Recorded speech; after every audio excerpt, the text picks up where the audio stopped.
It's Monday, 420, and I don't have a pot joke. I'm sorry, but it also means it's time for the Knee Jerks podcast of Eno, Nick, and Big Al. I am Al Beaton, longtime Detroit-based podcaster. Joining me, as always, are my co-conspirators. First off is our West Coast correspondent, who had a beautiful way to chill last night after the Pistons loss, and that is Nick Milanovich out in Seattle. How are things, Nick? Doing okay here. And yes, I did have a nice beach to go to afterwards, and and I'll probably go after tonight's podcast as well, because tomorrow it's supposed to rain again. Of course. And, of course, my longtime partner who has been doing this, feels like since we were teenagers, but close to it anyway, and that would be the man who wrote about the Pistons' playoff struggles in the past and the overreaction we have seen over the past 24 hours. And that would, of course, be Greg Eno of the Greg Eno Substack. Greg, how are you doing? I'm doing well, Al. Thank you so much. I am of the aforementioned Greg Eno Substack, also known as Out of Bounds. GregEno.substack.com is the address. Please subscribe to me. I will be in your inbox every Monday. And as Al mentioned, today's piece was about those folks who are, not just about the folks who are doomsayers about the Pistons right now, but just about the realities of the playoffs and how this was never going to be easy. And we probably should have been bracing ourselves for a long series to begin with, and get that whole number 1 versus number 8 thing out of your head, because it's not really that kind of this isn't the first round of March Madness, okay? It's not, there's not that disparity in talent between these two teams. That's the first thing. But yeah, please read that. I would appreciate that. And we're going to get into the whole birthday game a little later, but we want to get right into our guest. Siddy Hall is here. He's of course, our resident stats guru, NBA guy, and it only makes sense to have Siddy here right now as we are in the beginning of the playoffs here for the Pistons, and we're going to be talking about this series and his other observations of the NBA playoffs tonight. And Siddy, thanks for being here. We appreciate it. Good to be here, but please don't just pigeonhole me as a stat guru, because I have a wide variety of interests, including tonight. I canceled another podcast I was supposed to be on the subject of the mysteries of magnets, and I was going to join the member of the Insane Clown Posse, the Shaggy Two Dope. We're going to discuss those mysteries. You're going to spray Fago all over everybody? Yeah, I was going to say, are you a juggalo? I have gone to a concert, a Juggalo concert. That was quite a shock to the system. I imagine. Got sprayed with got the Fago dousing. Yeah, got the Fago spray. Completely unexpected. I didn't know this thing existed. Those crazy juggalos. Siddy, you never fail to surprise us. I'll tell you that right now. Well, believe it or not, there is a story behind that. I went to go see Bone Thugs and Harmony. Okay. And somehow the warm-up act was the band Twisted, the hip-hop group Twisted, which was like a spin-off of the ICP. And apparently they were more popular than Bone Thugs and Harmony, and they switched spots. And, and Twisted became the headliner. And it was very bizarre for me. It sounds like you're at an Insane Clown Posse concert right now. There's some people yelling and screaming in the background there. We are in Brazil, my friend. It's how they roll. So, I hope it's not a distraction. Well, we'll just focus in on the Pistons. I guess the first question, Siddy, is the question that everybody's asking right now, and that is, should we be panicking? Should we be concerned? I know you and I exchanged some texts last night. You said, hey, Orlando's a good team. They were beat up this year. Wagner, of course, missed a lot of games. I wrote that this is pretty much the same thing, that this was never going to be easy.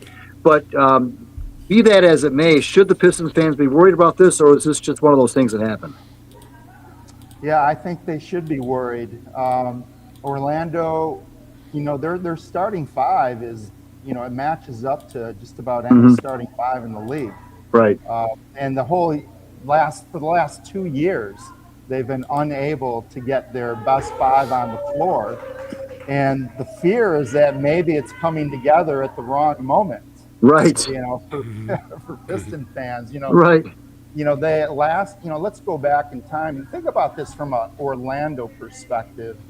They're under a lot of pressure because they had very high expectations 2 years ago. They were basically, going through the same, Mm-hmm. arc that the Yep. Pistons are. Yep. They were like 2 years ahead of Detroit. Right. Mm-hmm. And a couple of years ago, they played a tough Game 7 against Cleveland. They lost that in the opening round, and the expectations were high. Then last year, they were beat up, and they just never, recuperated from injuries. Mo Wagner got hurt. Boncaro missed a lot of games. Suggs missed most of the year. Then this year they went shopping and they brought in Desmond Bain. They gave up a lot to get him. It was 3 firsts, Contavious Caldwell-Pope, Cole Anthony, to bring in that missing piece, the shooter that they needed. And on paper, it looked good. But again, the injuries, Suggs went out. He's a very physical guy. He seems to get hurt a lot because of his style of play. Wagner, a lot of ankle problems. So it seems like it's coming together for them. The only guy missing now is Mo Wagner, who he tore his ACL last year. They brought him back, and now he seems to be just collecting DNPs. So they're a little bit shy on bodies. They basically got their starting 5. Anthony Black is in his second year. They're using Jamal Cain, who was, just an unrestricted free agent, a guy picked off the pile, the trash heap, is one of their top 8. Tristan Da Silva, nothing too much to worry about there, but it's that starting 5. But consider this. They have 2 days rest before game 2. They have 2 days rest before game 3. Yep. In Orlando, so that plays into Orlando's hand of, basically playing their 5 guys 38 minutes a game, that old school way of distributing minutes. That doesn't seem like it's sustainable, but maybe it is for one round. Right. Well, I think what has people concerned, Jalen Duren was invisible in game 1. Now, that happens. I mean, good players are going to have off nights. There's no question about that. I'm not sure if that was so much what Orlando did to take him away or JD just had a bad night. But a lot of fans were really trashing him, especially. They said he was non-existent, which he was, essentially. I think it was 8.7 boards or something like that. Just really 4 shots. It took 4 shots. Yeah. And the other concern was the lack of rim defense and lack of defense, period, and which is what this team, the Pistons, have kind of hung their hats on. But again, I beg people to get rid of this thought that the Magic are a traditional number 8 seed, right? Well, consider this.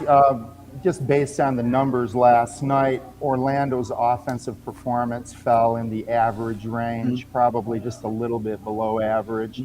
Pistons were well below average. Both of these teams kind of operate that way. They're not good shooting teams. I wrote on Twitter, yesterday morning, I made the comment, I felt like the Pistons were playing their mirror image. Right. And that's not good because if you're going to play Detroit, at least, just analyzing the numbers, the thing you want to do is to keep them from getting extra shots. That's Detroit's bread and butter. Right. It's pretty common for them to have the other team shoot better than they do. It happens a lot. Right. But they always beat you on the rebounding. They beat you on the turnovers. Didn't happen last night. Right. If you can neutralize that, you have a really good chance you have at least a 50-50 chance of winning against Detroit. Last night, Orlando took more shots, so they neutralized it. They won by 10, Right. So as far as Duren, yeah, they made him invisible, no doubt about it. Duren, I had him on my second team All-NBA. Thought he was fantastic this year. And I'd have to go back and look at the game again, but they're just packing it in, not allowing him to catch lobs. And if that happens, you got to compensate in other ways, right? And it wasn't happening. His teammates got to carry the load, and nobody was doing it. I know it's just one game, and I'm going to let these other guys chime in a second. But I just want to ask you this real quickly. Some of the fears that observers, not just Pistons fans, but NBA observers had about the Pistons was that their lack of a true number two scorer would somehow come up and bite them in the you know where. And it seemed like last night would have been a great time for a number two scorer to emerge. And that not necessarily would have been Duren, but maybe a wing, someone else. Didn't happen. I think there was no. I think, if correct me if I'm wrong, only two guys scored in double figures last night. I think That is correct. It was just Tobias nobody Harris, and he was else. 5 for 15. Right, and So, nobody Yeah. off the bench came close to scoring in double figures. Right. I wasn't crazy about Jenkins and Cunningham on the floor at the same time. We'll get to that in a second, but that was the concern. Was going into these playoffs that was going to sooner or later rear its head. Now it is just one game. Is that part of what you said at the top of the discussion when you said the Pistons fans should be concerned? Is that part of your concern? Yeah, well, like I said, I don't like the matchup. That's my concern. The things that the Pistons are good at. I mean, Orlando's a very hard-nosed team. In fact, over the last couple of years in the regular season, Detroit and Orlando have had some really nasty games. Yeah. That's why I posted on X, I posted the over-under on ejections in this series. I have it at 3.5. I think you're going to see some tempers flaring along the way because Orlando, they're the same kind of team. They're very hard-nosed. Banchero and Suggs are tough guys. Right. Wendell Carter Jr. can handle himself. The only guy who's not a tough guy is Wagner. He's more of their slasher scorer, but they like to play that way. They like the scratch and claw. So I'm kind of looking for something to erupt, and what that translates into, I don't know. But I remember previously in Orlando, I believe it was last year, they had a really nasty game, and the two teams were doing a lot of jawing, and Orlando came out on top, and they look like a team that likes that type of challenge. So, yeah, someone's got, where's this? And so then, okay, well, if they can neutralize Detroit that way, that's kind of, taking away Detroit's top weapons. Where's it going to come from? But I have another observation, though. One of the things I was wondering about, usually in the playoffs, we see teams shorten their bench. And I was very curious to see what JB does. And he played 11 guys, which means, you got to have the courage to have these guys on the floor when they're facing the other team's starters. And the bench, if you look at the plus minus numbers, those guys, they were successful, but JB kind of pulled the plug on them. Like Javonte Green, for example, he's a ball hawk, came up with a couple of steals, but only played 5 minutes. Holland, these energy guys. Let's see what JB does with his bench, but does he have the courage to stay with these guys? I hope he does. I think it's part of the Piston DNA. I don't want to see what happened last night where it just turns into Cade taking a lot of shots. I don't think that's going to do it. But anyway, if you guys don't mind, I have a couple of questions for you guys because, you're in Detroit and you're closer to the scene than I am. I want to know, what is the city's reaction to this team compared to other Detroit teams when they're in the same position? Because usually I get the sense from far, far away the Pistons don't get the same love as the Lions and the Tigers and the Wings. What do you think? Well, I think that's true in general. The Pistons, to me, have always been fourth place in a four-team town. However, this city has been bruised badly in the last couple of seasons by postseason failures. The Tigers, the Lions, and they've got PTSD from that. And so when they see a team like the Pistons head into the playoffs with having won 60 games, at the first sign of trouble, which obviously now we've seen it already after game one, they are getting the jitters. And they're already saying, why can't we have good things in Detroit? The Lions failed us, the Tigers failed us, the Red Wings never make it to the playoffs, even though they have a shot at it every March.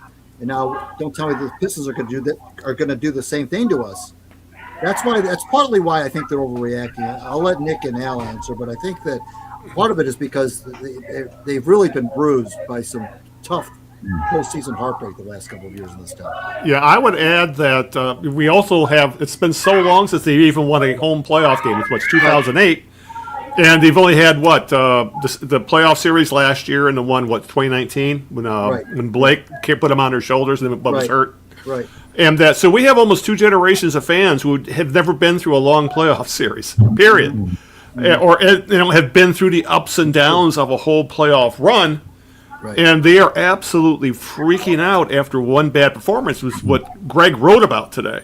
Is that, we were texting last night, and if we had the people on social media, if such thing existed, say in the mid-'80s, and when Bernard King essentially beat the Pistons on his own in the mid-'80s, or Larry Bird stole the ball, these same people would have been yelling for the trade Isaiah Thomas and fire Chuck Daly. Because honestly, we're seeing that today with people losing their minds over Jalen Duren saying, "Oh, you can't pay him any kind of money now."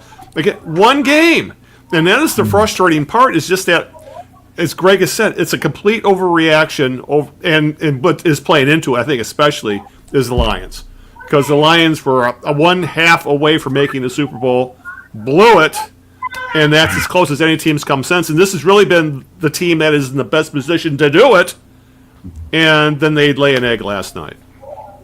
Well, what about Nick, between the All-Star break and the end of the season? Was there what you would call Piston mania, or was it something a little bit lower than that? The intensity of the fan fervor? They've been consistent all year long. It's not been a roller coaster like the Red Wings. The Red Wings were kind of bipolar in a lot of ways. They'll either do really well for a stretch and then really lousy.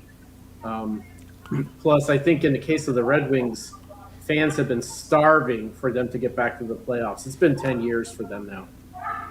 Whereas the Pistons were already in the playoffs just last year. They're doing well this year, and consistently you can't win 60 games without being consistent in a season. Well, their performance against the Knicks was fun. They were fun and they were exciting, and there was a real cool intensity to that series. But they were the underdogs too, though, as well. Yeah, Hunter to the hunted. Last night, they kept, the Pistons. They never had the lead, I don't believe. Right, they didn't. They never did. They did not. Getting close. They'd have the ball. They'd have a couple of chances. And there were a couple of times when the crowd was just ready to erupt and explode. You are right. Yelling defense, chanting defense, and then Orlando would score 8 straight points. Yep. Right. It was a good crowd. I thought the crowd showed. I thought it was a good crowd. I have no complaints about the crowd at all. I think to your point, they were into it. The defense chance. They did whatever they could to try to get the Pistons over the hump. But you're right. They did not lead. There were 2 ties, 3-3. And 65-65, I believe, were the only 2 ties in the whole game. There were a couple of possessions where the Pistons could have gone ahead on a 2 or a 3. Didn't happen. They turned the ball over or take a bad shot or something. And like you said, Orlando, this is one of those games where they just were consistently up between 5 and 10 points all night. And it doesn't sound like a lot because those points can usually be pretty easily made up, but that takes a lot of wind out of your set. It takes a lot of energy to constantly be behind 5 and 10 points all night. When teams are hit, you mentioned, Siddy, that the Orlando maybe had an average shooting night, but when they had to make big shots, they made them. And Wagner made one runner that I couldn't believe went in. Yeah, it was ridiculous at the free throw line. Yeah, right? And so they may not have, their whole body of work may have been average, but when they needed to make a big shot, they made it. Well, the Pistons, this is when they've continually picked themselves up. Right. And responded. That it's been one of their characteristics. So, but again, they're going to be. This is a team that's been through the wars a little bit more, and they are again. They're probably looking at each other like, okay, we're finally together, and this is a tough matchup. By the way, I just want to go back in time a little bit. Before the play-in games, you have these 7, 8, the 7, 8, 9, 10 seeds. And in the East, it was Philly, Orlando, Charlotte, Miami. Did anyone have a preference for who they wanted to face at that point in time? I think the assumption was that they would be facing Charlotte. Yep. That was a lot of the talk that, and honestly, to me, even though Charlotte had a decent season, especially for Charlotte standards, I don't think they were that strong of a team overall for some reason. I mean, I watched them play the Pistons. Detroit had their number. Detroit Right. whacked them twice. Detroit ended their 11-game winning streak on the Right. road, like a double-digit win. Then they beat them in Detroit, I think the same way, pretty recently. So it seemed like Detroit matched up to them well. But I know what you're saying, Nick. It looked like they had a chance to beat. It looked like the 7-8 teams to me should have been 9 and 10. Everything was kind of inverted. And then I didn't realize that Orlando was gelling, you know. But I wanted them to play Philly, and they were the 7th seed. You know, to me, Philly, they had never been good all year. They never put a run together. Right. And then Embiid came down with appendicitis. Yeah. Give us Philly, and then Boston got Philly. They caught a break. I don't think Philly's that good at all. I think they've stunk all year. And, you know, who's out there on the floor? Maxey, George Maxey, and the Kurt. rookie, and Andre Jeff Drummond Jordan is getting major minutes. knocking down threes. Yeah. Right. So, what is this? Oh, there she is. I have my biggest fan There's here T. with me. There you go. Hey, Say hi to Teresa. Detroit, baby. Hey, Teresa. Hey, good to see you. Good to see you. Okay, baby. I miss her. Tell her I miss her. Oh, I'm sure she can hear me. Yeah. Reggie says he misses you. Greg, I miss you, but I still have your Coffee cup. coffee cup. Good. I think T's had a few drinks, but that's okay. So have I. Oh. We're drinking, All right. we're drinking sake. Good to see. Really is good to see you. Though. See you in a little Glad you bit. stopped by. Let's go to Nick Milanovich. We're talking with Siddy Hall here. Let's go on the Nitrox. Nick, what you got for Siddy? One other thing that came up that I've seen people complain about actually is Asar Thompson's minutes in the second half. Yep. And because he had very, very few minutes. However, my opinion is that if you saw Asar Thompson try to shoot, you know why he got only a few minutes in the second half. But what Well, are I'm your thoughts on guessing, that? I don't know what the exact trend is on that, but I think JB has a tendency to pull him when they're losing. You know, they want to bring in the shooter, right? And so that's probably what happened. But I hear you. I love when he's on the floor. He just seems to make things happen. But, you know, that's the deficit they have. They sacrifice his position on the floor for scoring. You know, we've talked about this in the past. They have a weird team design. They give up a scoring position for defense. But then once you're down 10, JB goes, I guess he was going with Herter a lot, wasn't he? Yeah, Herter was Actually, in they there. was playing Dennis and Cade in the backcourt for a lot of the second half. I want to talk about that. I didn't like that. I didn't like the two of them on the court at the same time. I thought Jenkins was out of control most of the night. Hero I ball. thought- I don't think he was very good. I didn't like the two of them on the court at the same time. What say you? Well, I think what happens when Cade needs an assistant, you know, and normally that's Asar. Asar is a good ball handler, and he can locate teammates. So when he sits, it just becomes too Cade centric. You got to have someone out there to complement that. I think that's what JB was doing. Have two ball handlers. But yeah, I mean, Jenkins, he was missing shots. I thought when Cade missed that opening layup, that almost seemed like a bad sign. Do you remember that? Yeah, He just right. Floated. It was such an easy shot. Right. Could have dunked it almost. Right. And right then it's like, that's not a good sign. You know? And then But I don't know. Go ahead. I don't know what JB does. I mean, he's got 11 guys, and Yeah. he seems to do a great job of managing juggling players. And must be tough for the opponent's coach to deal with too, because they're just. But you know who got a DNP CD? A DNP CD was basketball B-ball Paul, 0 minutes. Yeah, maybe it seems like that would have been a good game for him, right? Maybe we'll see him. You know, we see some of his 3-point shooting. He's a good scorer, right? He's very efficient. Yes. I Very hope Well, I stuff hope I would happens like when to see- he's on the floor. Let's put it that way. It's always interesting when he's on the floor.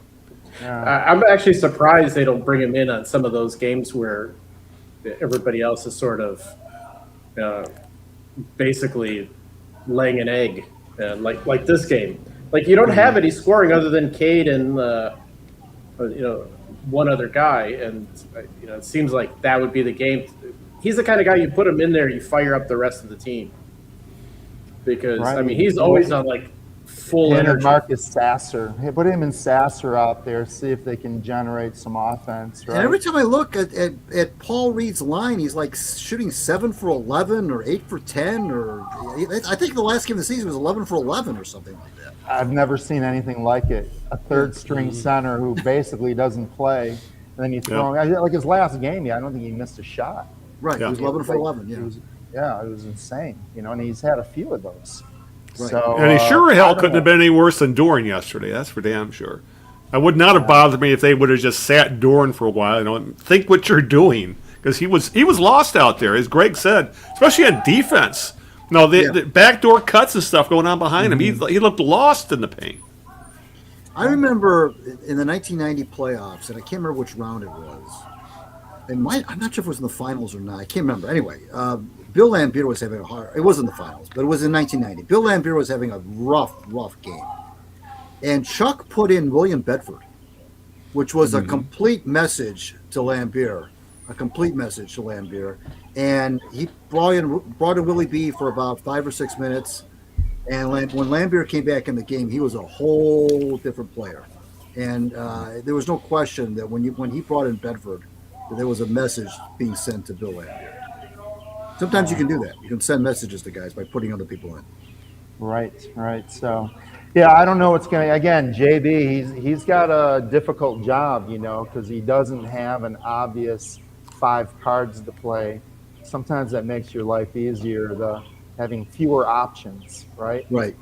So, I mean, he used 11 guys last night without Paul Reed. You're going to play 12 and, sit Duren more, sit Isaiah Stewart more. I mean, what's the combination going to be? What guys are you going to play together? I would like to see it. I mean, I'm with you. I mean, it's hard not to like Paul Reed, right? Yeah. But I don't know what JB's thinking is on that. And it's kind of hard to question. I mean, he's been so successful, just totally maxing this team out, that you kind of just want to get out of the way and let him do what he does. Let's pivot to a more optimistic tone. We've kind of been more on the pessimistic side, but let's put on your optimistic glasses now and tell us why we should feel better about this series. What can the Pistons still do to pull this thing out? Well, the Pistons, to be an optimistic, you're going to say they've got more depth. Orlando's going to have some shooting struggles. Maybe one guy gets hurt out of their 5, and that makes their dynamic different. Playoffs are so long. I mean, it's only a 7-game series compared to the 4 rounds, but the Pistons definitely have the better bench. We have more weapons. So, you just hope that the Pistons just get that shooting improved a little bit and reduce Orlando. It's doable. Orlando's not a great shooting team. I mean, it's the mirror image of Detroit. These are 2 of the worst 3-point shooting teams in the league. Right. And they like to bang the glass like Detroit does and play physical basketball. But you know what? What's funny about that, though? You're right about that. But and it was, the overall. It's another one of those things where the overall body of work wasn't very impressive. But the way the Magic came out, though, in the opening minutes of that game, I think they hit 3 of the first 4 3-pointers, and that's how they built their lead. They got up to an 18-5 lead, and yes, the Pistons battled back to eventually tie it 65-65, but it took a long time to get there. And even though the Magic did, of course, settle back into what they usually shoot from behind the arc, that early 4 or 5 minutes of the game where they couldn't miss, took the air out of the building. That was the first thing. It silenced the crowd. All of a sudden, you look up and the Pistons are down by 13. And that takes a lot. That couldn't have done anything but help the Magic's confidence for the rest of the game? Well, I thought the guy was Jalen Suggs. You know, Right, I'm looking Suggs. at Suggs' line right now. He's 6 for 16, 3 for 10. Doesn't look that impressive, but he was the guy. Those three-pointers were daggers. Sure. And he started the game that way. He's their ball hawk. He's almost like a football player out there. And then Desmond Bane's, you know, a strong guy too. He likes to be physical. They're a very physical team. And Detroit's got normally Detroit's more physical than their opponent. That's why I'm worried. You know, it's not, you know, the willpower might not be enough. It's going to require a little bit more, which means shooting the basketball. You know, who's going to do it? We got Duncan Robinson can shoot threes. Tobias seems to be more cold than hot, right? Last night he took the second most shots. I don't think Orlando minds that. Right. You know, where's it going to come from? And I don't know. I really don't. It's, you know, if they got Duren bottled up, you know, if they're denying him the basketball, then I don't know. I mean, Duren usually doesn't take a lot of shots, but he shoots a lot of free throws, you know? He gets his lobs, he gets his offensive rebounds, he draws fouls. He's a pretty good free throw shooter. But he wasn't getting his touches. They don't run plays for him, you know? So they just find cracks in the defense to get the ball to him. But Orlando had a game plan. Yeah. So Miguel, what you got for City? Well, while we're staying on positive things, the Pistons did get a fair amount of good news before the game even started when they started to make awards announcements yesterday before the games. Bickerstaff was named a finalist for Coach of the Year. Jalen Duren was the finalist for Most Improved Player. Oscar Thompson was a finalist for the Defensive Player of the Year, even though today that announcement went to Wembanyama, and who's surprised at that? And also that with Cunningham's appeal going through where he did over the 65-game rule, looks like he is likely going to be in first or second team All-NBA. And obviously there's also talk that Jalen Duren could end up being the second or third team All-NBA. So first, I just want to get your thoughts on award season. Do any of these guys have a chance of winning one of these awards? Well, the Coach of the Year is a little bit political. It's not just from October to April. You're kind of, you know, look at what, like the Joe Mazzulla in Boston. He did a great job, but he's won it already, right? So, and in JB, it's like a 2-year run. So you got to give it to JB. You know, being in first place in the Eastern Conference from almost wire to wire, he's got to win it. As far as Jalen Duren, you know, I hope from the Pistons standpoint, you hope he doesn't get it because that's going to affect his salary. You know, he's about to, you know, they still got to figure that out. You don't want to have to owe him $45 million a year. You'd probably prefer to get it down into the low 30s, you know, which, you know, I think last year we didn't hear any news on it, but I thought they were probably trying to get him in like the mid-20s or 30-ish. And, you know, every dollar counts. And that now he's probably going to get Cade money. Seems possible at least. That's going to eat up a lot of cap space. That's going to hurt. I mean, you look at, you know, talking about Orlando, you know, next year, Banchero is going to be on his second contract. It's going to kick in. That starting five of Orlando is going to make $190 million next year, which is more than what Detroit's entire, you know, roster makes this year. Yeah, and that's why I'm saying, you know, Orlando's under pressure. You know, they want to win this series badly because, you know, they're all making $40 million a year, and they're locked in for a few years. That core is going to be with them for a few years. But anyway, back to the awards. Cade. I mean, I had Cade and Duren second team. Sorry, for Thompson, it's just nice to be nominated, right? Right. Yeah, he should be first team All NBA defense anyway. I think being a finalist should lock him into that.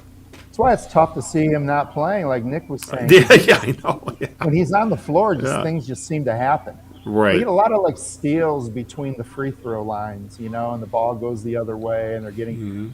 The Pistons, the first quarter and a half, they had a lot of dunks. They kept getting knocking the ball away and going the other way, but they only had 6 offensive rebounds.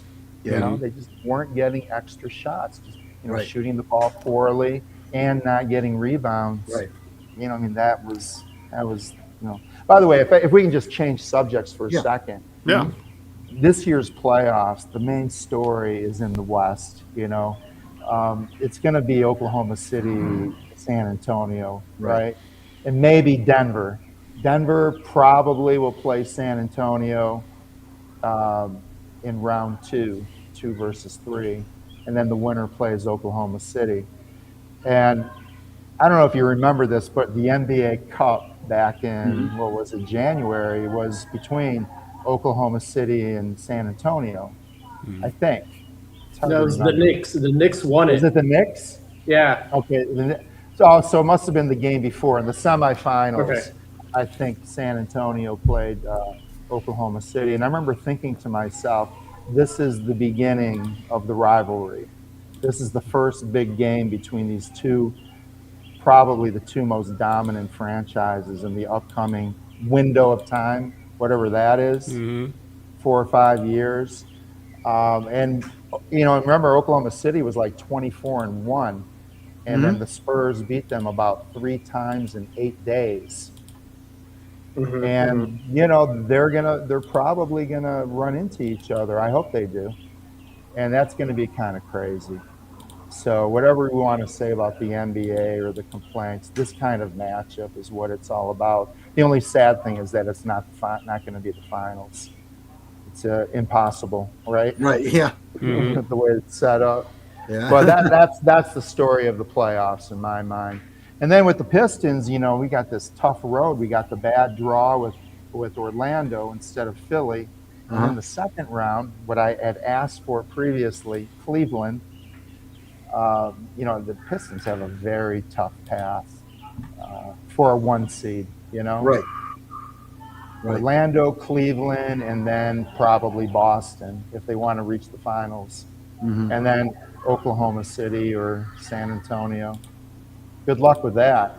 I should also mention that City's. We'd like to have him. We would like to have him on for every round. The Pistons are still in this playoff. So if they survive round 1, we'll bring City back in for sometime during round 2 and so forth. But having said that, do you buy City? Do you buy into the notion of, well, this team hasn't learned to win in the playoffs yet? They're still, playoff neophytes for all intents and purposes. Al mentioned the 10-game home losing streak in the playoffs.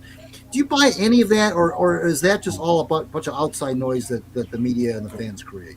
I buy it a little bit. I mean, it's rare to have that ability, just to turn it on in tough situations. Boston has it, and they've been through some wars. So apparently if you've been through wars, maybe you can do it. But you don't have to be a championship team to have it. I remember Memphis had it a couple of years ago. Desmond Bain was on that team, by the way. Yeah. So, there's him and Dylan Brooks and Jaren Jackson Jr., John Morant. They were a very scratch and claw, rugged team. And they could turn it on. You could just see it. They turned up the intensity, and they did it with defense and being physical and just having a bigger heart. And that's what we're really, to me, this series, this Orlando series, enjoy it. We're getting a great first round matchup. 2 young teams that both play physical, old school basketball. Just enjoy it, and may the best team win. Hopefully the Pistons will figure it out and not be too bruised for round 2. Before we let City go, Nick, you got one more thing for him? Sure. How about let's think ahead now. However the Pistons fare in the playoffs, I'm guessing they won't make it out of the Eastern Conference this year. They may get into the second round, or who knows, even to the third round. But after this year, looking ahead, I think it was like one of the comments, Greg. I think I was responding to you on like Twitter earlier. It's like next year, where do they go from here? Should they be looking for? What do they need? Is there someone obvious that's not going to be on the team next year? Your thoughts on looking ahead? That's a great question. You know what? We talked about this previously. I was talking about Traj and Langdon and how they failed to sign Duren and Ivy. Now, looking back, obviously not signing Ivy, we take that. That's a good trade-off, having both unsigned and not having to deal with Ivy for 4 years or whatever. But I was wondering if the failure to sign Duren was actually a plan, because teams are allowed to go over the salary cap to re-sign their own guys. So instead of signing him now and then like getting a hard cap, they said, you know what? And Tom Gores is part of this. If what I'm saying is true, we're going to go out and sign a couple of guys and then sign Jalen Duren and go over the cap and put all our cards on, or all the chips on the table next year. Which kind of like, Houston bringing in Durant, Orlando bringing in Bane. What are the Pistons going to do? Are there guys out there that are worth pursuing in that way? Now I'm looking at their cap for next year. Herter and Harris are going to be free agents. That's $46 million. And then they got to sign Duren, and that's basically it. Holland and Alsar are on rookie deals. So they'll have that to play with. Karis LeVert at $14 million. Is he going to be a trade chip? Maybe. But that $45 million plus whatever else they have to play with, it seems like they can do something. And Detroit's going to look attractive to players, right? At this point in time. So, yeah, I'm hopeful. I'm hopeful that I have a lot of faith in Traj, and he seems. How can you criticize the guy, right? He's been amazing. So I'm hopeful that he's going to do something. But again, let's see if they do bring in. In the last 2 years, he's brought in Hardaway, traded for Duncan Robinson, guys in the mid-level range of money. Let's see if he has some other ideas and to bring in that shooting they need, right? Yeah. Before I let you go, you mentioned Ivy. Have you seen anything, Siddy? Have you seen anything as crazy as this whole Ivy thing in your observing the NBA? Yeah, he's a man of his convictions. If you want to be look at it in the bright side, he's a man of his convictions. But in the NBA, that doesn't work, right? You got to have the trust of your teammates and show that you're focused. I don't know what to say. You got to learn. I need to learn a little bit more. But he is, it seems like he's taking the scripture literally, right? And if you do that, then you got to act like the world is on fire and nothing else matters, and doing things, preparing for the end, right? Yeah. So I don't know. Is that what he's doing? Is he focused on the rapture? I mean, there's a lot of that in the air these days, politically, right? Right. Yeah. So I have a feeling Jalen's a good guy. So I want things to turn out well for him, and hopefully he doesn't allow his skills to go rusty, right? But something came out recently. I don't know if it was the NBA Players Association is getting involved, and it's not good for him. I don't think we might not see him again, right? Right. Yeah. He's not on the basketball court anyway. Yeah. Yeah. Well, it seemed like it happened like after his injury. It just whatever. I think he was religious before the injury, but Definitely something was, yes. just seemed to change afterwards after he got back on the court.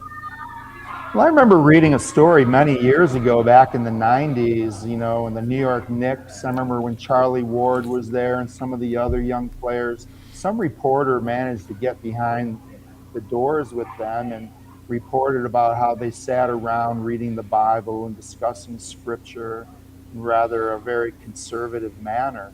So, we always imagine these guys living like kings and maybe going to clubs and partiers. But they're young guys trying to figure out life and trying to figure out the world, and some go in this direction. It's rare that it comes out into the open like this. Right. But again, I thought Jalen, he always seemed like a good guy, and not only that, but as a fan, I enjoyed watching him play. I liked his style of play. He was a tornado on the floor, played with a lot of passion. He played almost violently for a guard. I remember he broke Chris Paul's wrist just by running through his arm.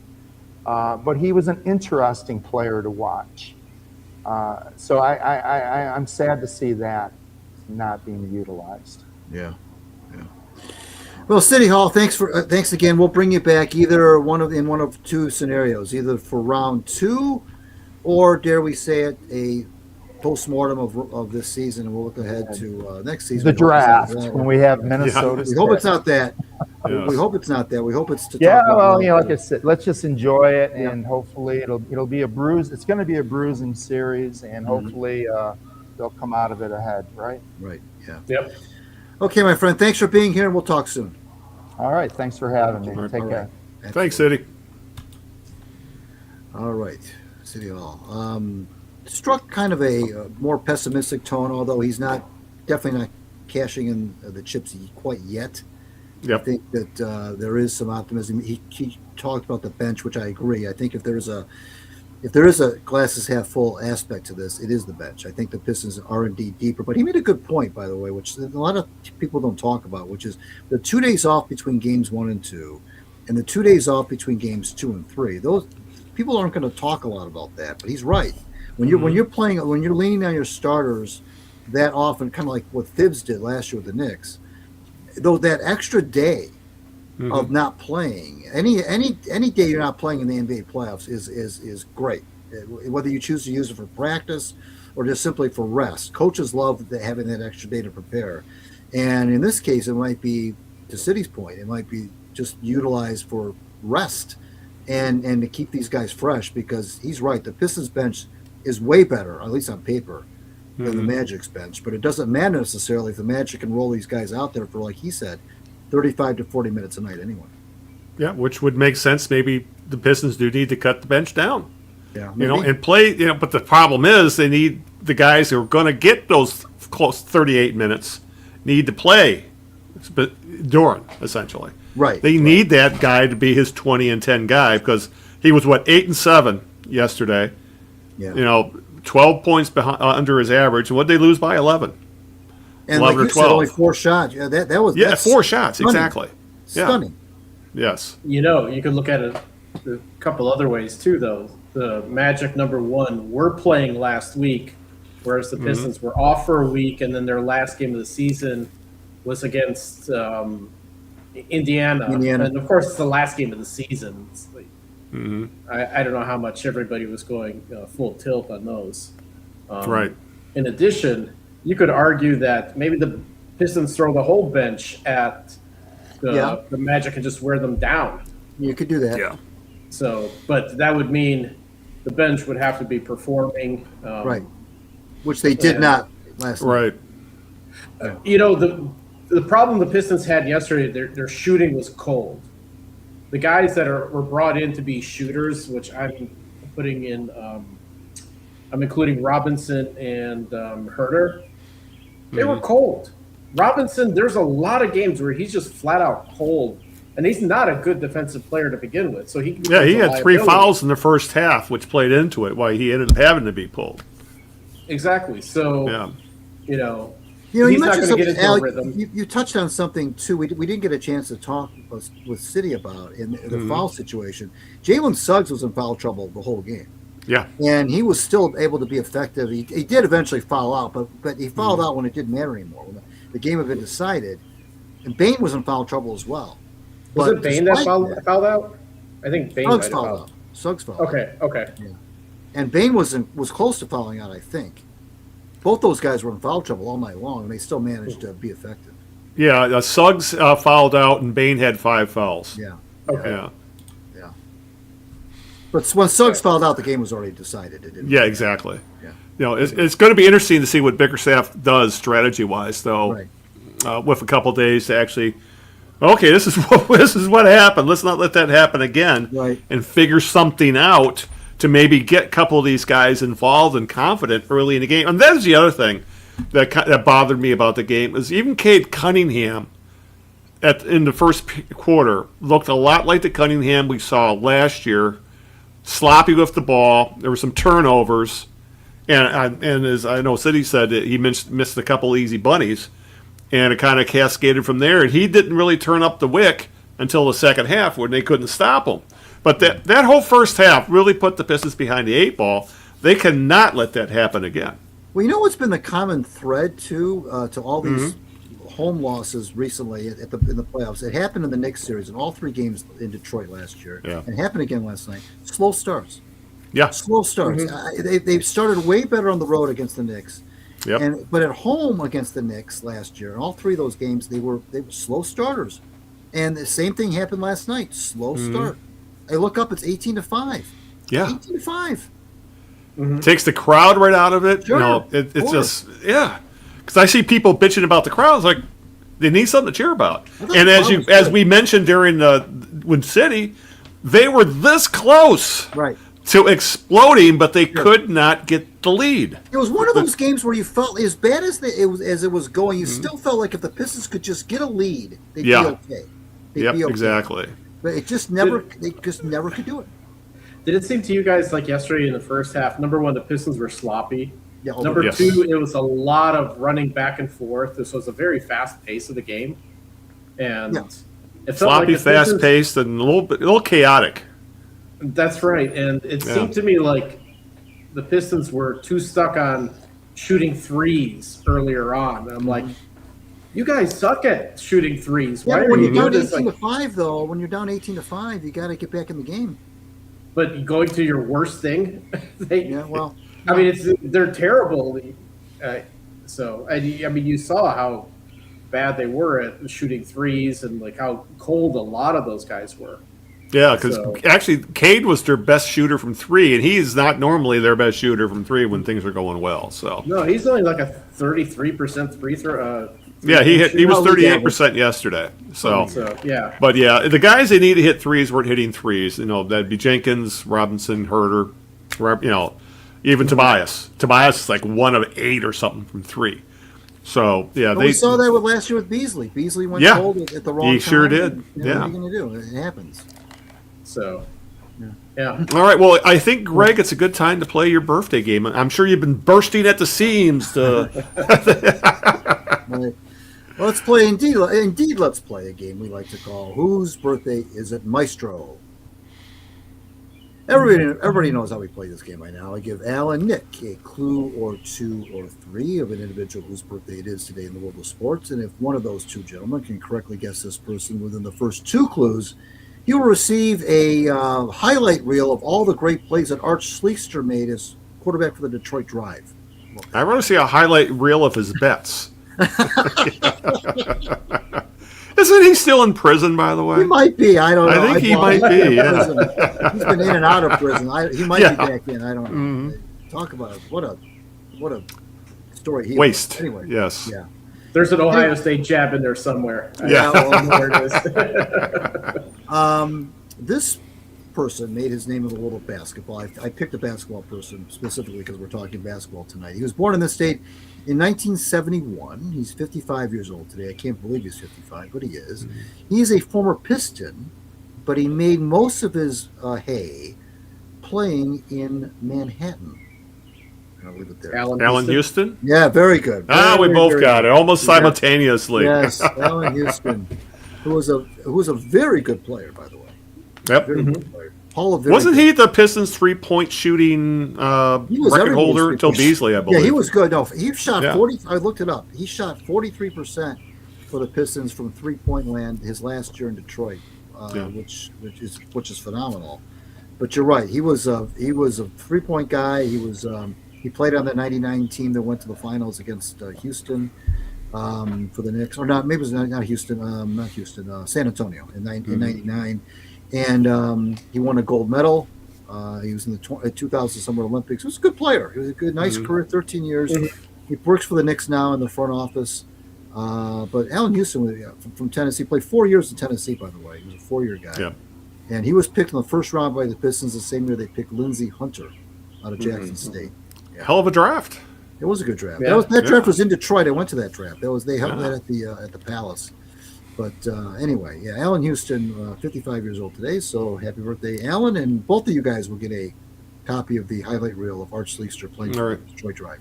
And I'll go find a place to place a bet, see if he's still in prison or not. 50-50. So, yeah. All right. Well, since this podcast has been kind of a downer so far, we might as well stay that way. Which means you know where we're headed next. That would be the Detroit Red Wings. Right. Yeah. Well, it was when we last talked. The Wings were pretty much. They had not been eliminated, but it was looking like it was going to happen. And yes, it did happen. They were eliminated with like 2 or 3 games left to play. So year 7 of the Yzer plan featured another season-ending collapse. The playoff drought is now an NHL leading 10 years. And not even the dead Wings back in the 70s went 10 years between playoffs. I mean, Greg and I can go on about Bill ahead or whatever, but but they did have some playoff heroics during that god-awful stretch. And here we are, a decade into a playoff drought, guys. We don't know when Yzerman or any of the brass, Wicked Rings brass is going to speak. Should be this week sometime. But the problem is, we're at 10 years in to a playoff drought, 7 years into Yzerman's reign, and this team still looks. Where are they going to go? They really. This is the worst case scenario, guys. Really they are stuck in the middle. They're not good enough to get a good draft pick. They're good enough to at least compete for playoffs, but not good enough to get into the playoffs, and not bad enough to get a good draft pick, which wouldn't have made a difference anyway because Yzerman traded that pick in the Justin Falk deal. So they don't even have a first-round pick this year. Right. So they're really – they got to figure – we had texted when this was all going on, and one of the things that came up is the definition of insanity is doing the same thing over and over again and expecting different results. Right. Well, 4 years in a row, we've seen the same thing with essentially the same front office and the same core of the roster. Things got to change, but I don't know what they can do to change things. And I think that's what is got people really, really down in the dumps about this team is not just that they have blown, to your point, have blown 4 straight marches. That in and of itself is bad enough. But what you just said about they being in this no man's land, if you will, no first round pick, as you mentioned, no savior. Okay, the pipeline in Grand Rapids has got some nice players, but are any of them transformational players? Probably a bunch of third line guys, maybe second if they get lucky. They have no identity. They, they're easy to play against. That's a good one right there. What's the identity? Feeling that they're an easy team to play against, or against, as they say in hockey vernacular. It is. I think that's what has people really down in the dumps. Is the future, unlike the Pistons' future, which I maintain. Even if they were to, God forbid, lose this first round series, I still maintain their future is bright. Yep. The Red Wings, however, do not have a bright future. They really don't. And that's what, and to your point, Al, what are they going to do to make their future bright? I don't know. This is and you hit the nail on the head when you said this is the worst case scenario. You mentioned 7 years of Yzerman.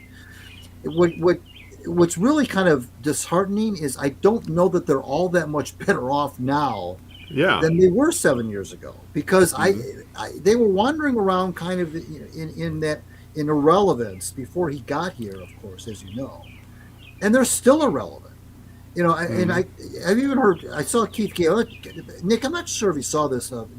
Keith went back and forth on X with somebody a few days ago talking about how the Red Wings were trying to get Quinn Hughes, and Keith was saying no, they were close to getting Quinn Hughes. Quinn didn't want to play for Detroit.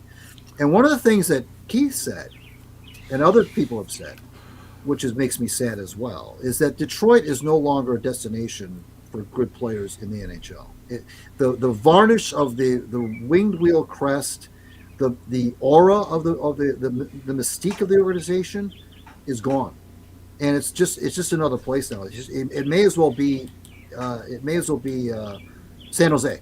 It's not a place that people look at. Even the Yzerman thing has worn off, and that's what really disheartens me, because I always thought the Red Wings could at least lean on that, kind of like but it's like the Raiders in football. There's no mystique with the Raiders anymore. They're not. They're a laughing stock. I don't think the Red Wings are a laughing stock, but they're not a destination either.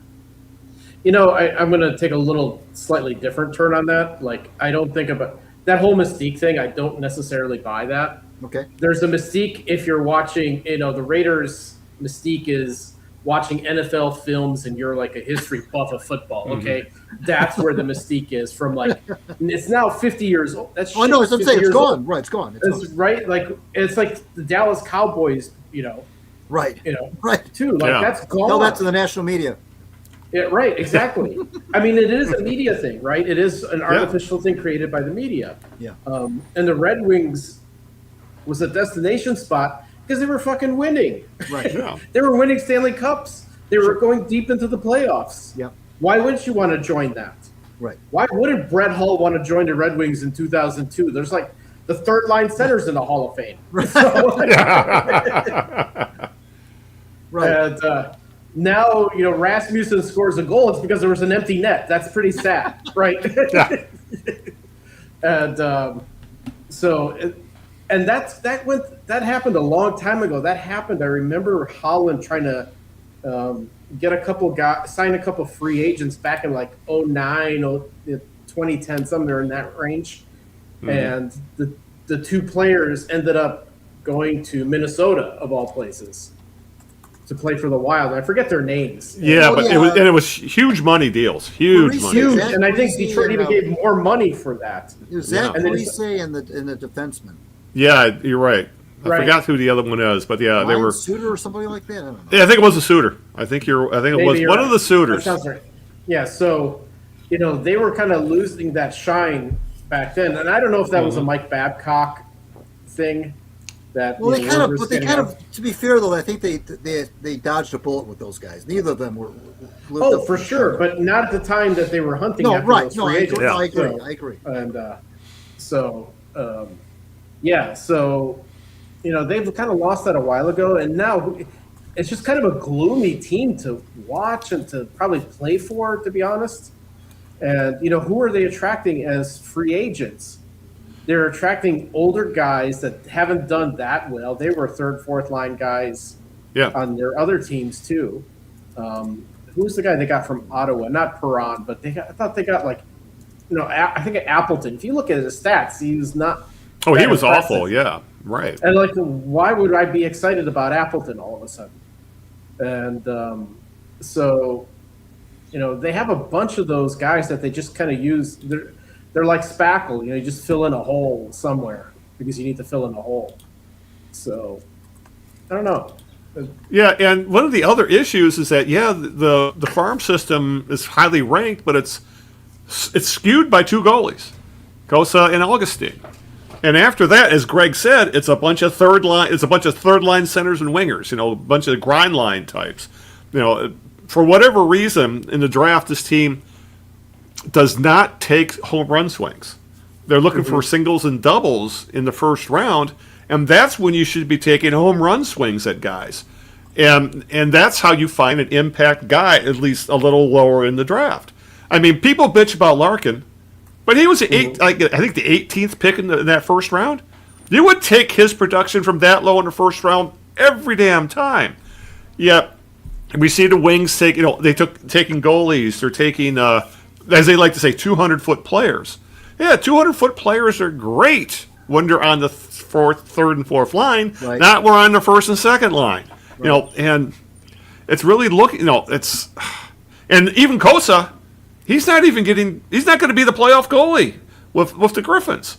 He has not played that particularly well. It's starting to look like maybe Augustine's going to have to be the guy because Kosa is just starting to look like maybe just another goalie. So it's even with the prospects, there's a caveat, and that seems to be an issue with this team, the way it's built. There's caveats all over the damn place. It just seems like so many things, Al and Nick, have to go Perfect. Right, have to go.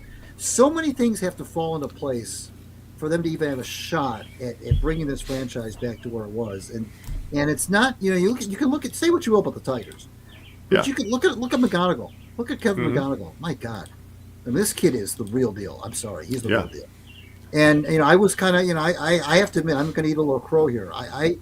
McGonigal is shutting me up. I mean, this kid is for real. I'm telling you.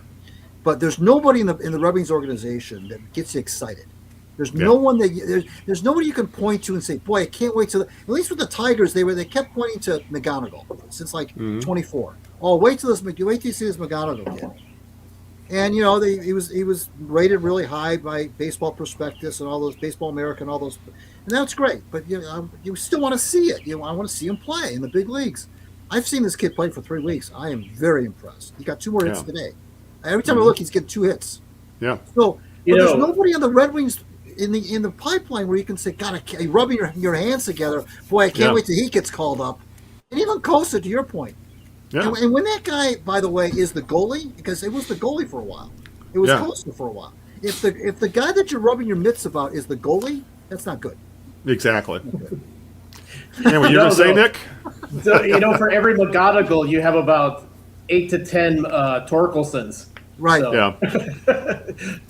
I think basically what the Red Wings have are just a bunch of Torkelsons. Yeah. That's a great way to put it. They're a bunch of Torkelsons. That's true.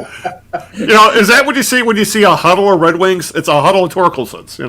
Basically, the guy's like in his own head. He's every time I see something about him, he's always in his own head. Yeah. And his head sounds like it's in his lower colon, but or maybe further up. But Well, let me ask you this, guy. Yeah, go ahead. I was just going to add this is where do the Red Wings go from here? It's not. Draft is one thing. They have nobody they could trade for. They have very few trade assets. Right, very few. Very few. Yeah, because that was actually going to be what I was going to bring up. What do you do? Because honestly, there's a couple options. Do you blow up this current rebuild, which looks like it's failed, which means you have to get rid of Larkin and DeBrincat while they still have value and are still under contract. Larkin is actually on a really good contract at $8 million a year for his production, and DeBrincat still has a year on his contract at similar money. So those guys have value if you trade them, and that would allow you to either get good prospects or reload with draft picks. And then you just say, okay, now we're going to rebuild around Sider and Raymond because they are younger. The other two are in their prime, pushing 30. Larkin's already 30. I think the DeBrincat's like 29 or 30. They're on the back end of their prime, so to speak. And yet Sider and Raymond are still in their mid-20s. So do you readjust the rebuild and say, okay, these two are the core guys. This is who we rebuild around. And do you trade and tank again? Because honestly, the only option is you go all in, you start swinging for the fences and trades at free agency, and hope to get lucky. And a problem with free agency is most highly talented guys don't hit the open market anymore. So if you ask me, I hate to say it, the smart thing to do is to blow it up. I was thinking about this. Who has the most trade value? It's DeBrincat, unfortunately. Especially now. He now passed the 40 goal scorer. Yeah. And is he going to do it again? Probably not next year with the Red Wings, is my guess, because I think this might be his third time in his career that he's hit 40 goals, but then he's got, if you can rely on him for 30 or 40 goals, he's still young enough to keep playing. He's a trade chip for sure. The problem is you have no scoring afterwards. Right. Exactly. Which just means you're now tanking again. That's essentially what it means. And then I go back to Kane's. Like, do you really want he has nothing to play for. Honestly. He's 37. Yeah, and he's a specialist at this point. You put him on the power play, essentially. So, and is he gonna step into a leadership role? No. No. He's going to do it about as much as Miggy Cabrera did it in Detroit. So, well, not only was DeBrincat their best scorer, he was also one of the. I thought he was one of the hardest. He played as hard as anyone, if not harder than anyone on the team. I agree. I thought that. Oh yeah, you're not wrong. He was one of the few guys that you could really look at on that roster and say, "Boy, did he give it everything he had for 82 games." And not only is he your best scorer, but he's one of your. And he's not a big guy. He's a small guy, but he's not afraid to get his nose. He's not a fighter necessarily, but he's not afraid to get a little bit. He's a tough-nosed kid. I like him a lot. I think he's got a lot. But like to your point though, to trade him, first of all, the city would go crazy if the fans would lose their mind if you traded him. Number one, because I don't know, and I don't know what you get back for him, quite frankly. But you get a first-round pick for him, I bet. But as long as you get rid of him this offseason.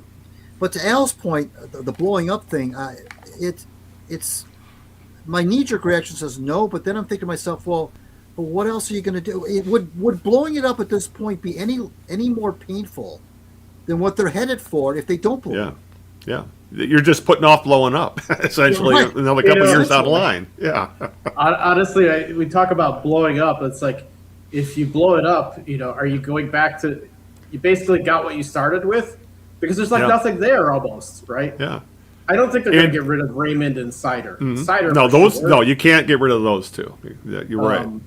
And I think Sider's been consistent enough, and you don't get rid of him. Raymond, you would have to have one hell of a package to lose him. You'd have to get something tremendous in return. And I'm going back. The reason I bring up DeBrincat is I agree with you, Greg, that he's a pretty scrappy player, and he played 82 games. He didn't play 65 and then coast. Right. He didn't fall off the radar at any point. He was really consistent. He's one of the guys where I'm thinking if you apply the principle of it's better to trade him 1 year too early than 1 year too late. Yeah, the old brain tricky thing. Sadly enough, I mean, they lose a lot getting rid of him. Yeah. But honestly, they're not in a good position. I really don't know what you would do with. No, because they're not just one or two players away. That's the scary thing. It's not at all. And I say, there's nobody down in Grand Rapids that's on the verge of becoming a Red Wing that you really are really excited about. I mean, there are a lot of nice players, Danielson and so forth, and some nice kids that look like they could be okay, but they're not game changers. They're not franchise changers. They're not going to come up and unless they en masse,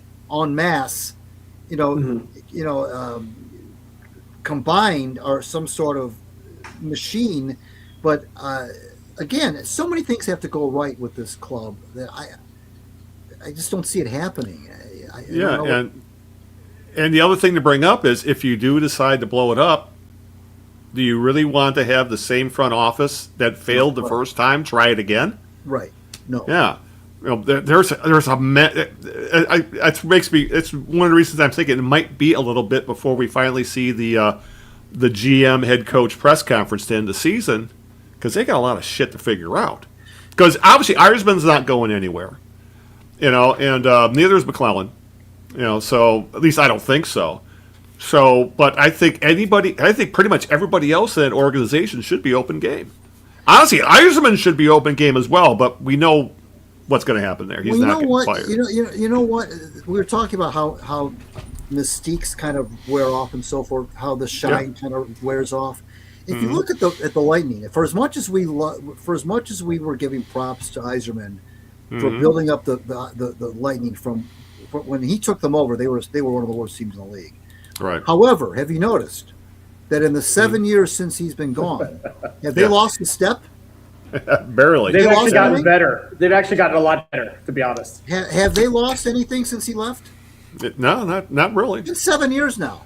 Yeah, they're still a good team, and they've overturned the roster and gotten rid of some of their stars. Now, one of the things you can say though that you have to give him props for about that is that the coach he picked, John Cooper, who nobody had ever heard of before the Heisman hired him, is going to the Hall of Fame.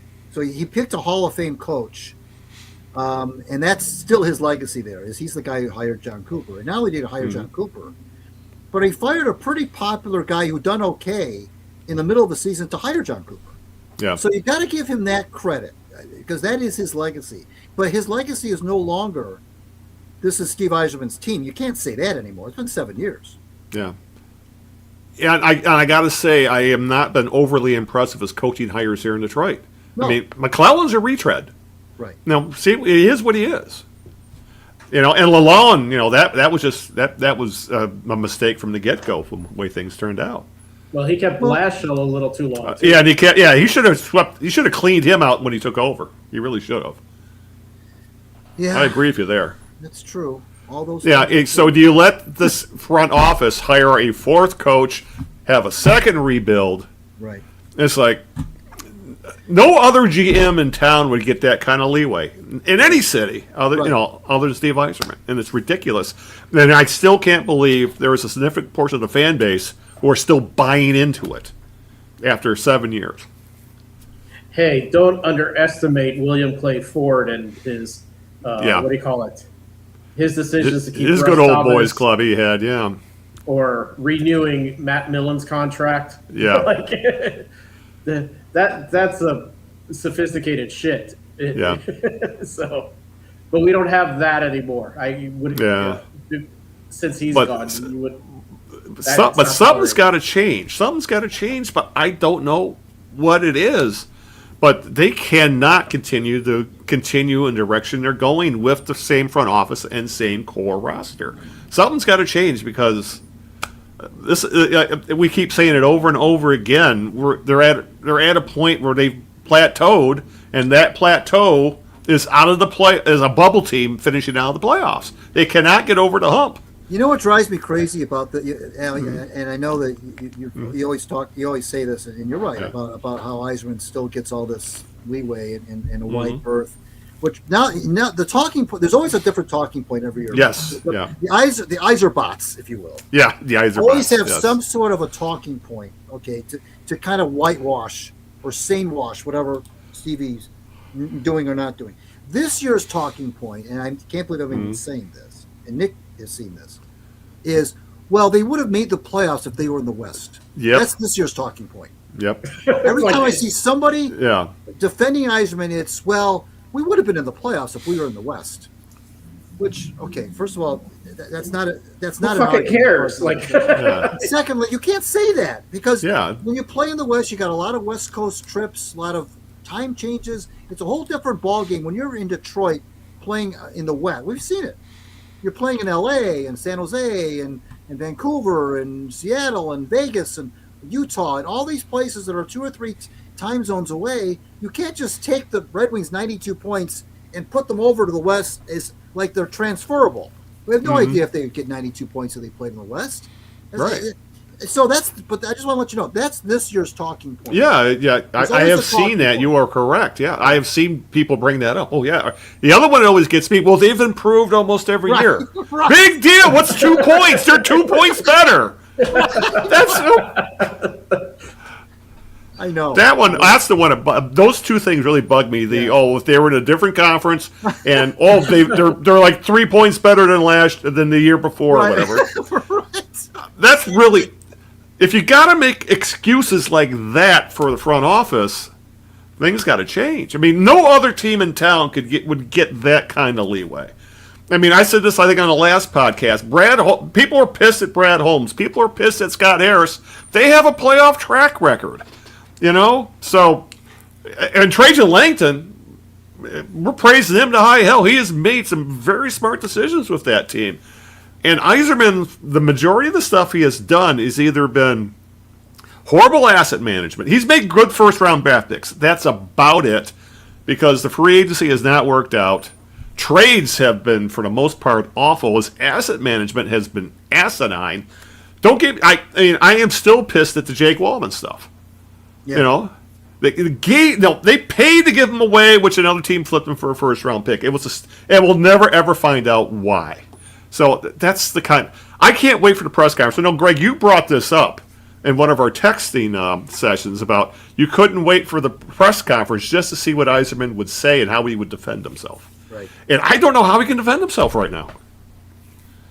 I don't, and I don't know when it's going to happen. I hope it's going to happen soon. It should happen probably. I hope this week. You would think. All the players, they're not a playoffs, he's got time. last week. They traipsed all the players in front of the press last week. I'm not interested in 10 guys saying the same thing. Yeah. I want to know what the head honcho has to say. That's the one I want to listen to. Yeah, because often Todd McClellan kind of runs point on a lot of this stuff. No, I want to hear from the guy making all the decisions. I want to ask you guys a question. I know I brought this up a couple weeks ago when I wrote that piece about Larkin, and like I said, it wasn't designed to be a hit piece on him necessarily. But I don't know if you guys got a chance to see Larkin's the postseason presser that when they brought all the players in front of the cameras last week, and of course he was one of them, obviously. And there's something about this kid that I don't like. It's as a captain. He's got that faraway, glassy-eyed, deer in the headlights look. He never has any answers. He doesn't say anything. He says a lot of words without really saying anything, if you know what I mean. He's full of cliches. He has no answers. He has no. There's a dead look in his eyes, and I know that he's gut punched. I get it. And he's as sick of this as anybody else is. But there's something about this guy as the leader of the team that rubs me the wrong way. A lot of it isn't his fault because, like I said in the piece, he himself has little to no playoff experience whatsoever. So it's not like he can call upon experience. Like Stevie could call upon experience when he was the captain because he had all those years of playoff. He was accruing playoff experience throughout his captaincy. And Larkin, and this isn't his fault necessarily, but he's been the captain for what, 4 or 5 years now? Yeah. No playoffs. So what is he hasn't anything to add. He can't, and I don't know what I want from him, but I just want something that I'm not seeing from him.